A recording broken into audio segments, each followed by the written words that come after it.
Taking a look at our project plans, our seat side rail for the left and the right have mitered tenons.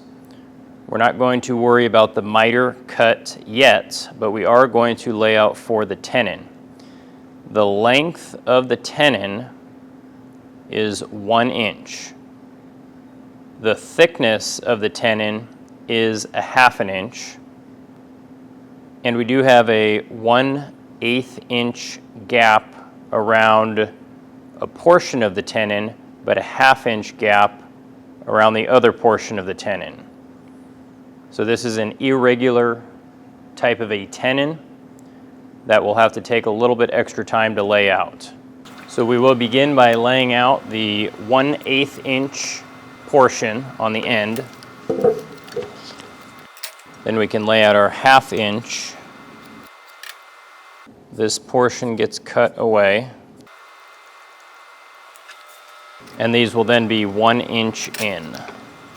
And we'll mark that all the way around.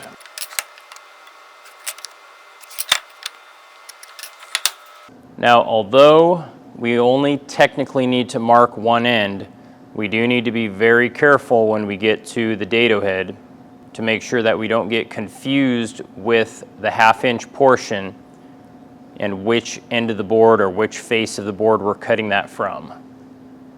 Now, the reason for this irregular tenon is that the seat side rail sits flush with the inside face of the front leg and rear leg.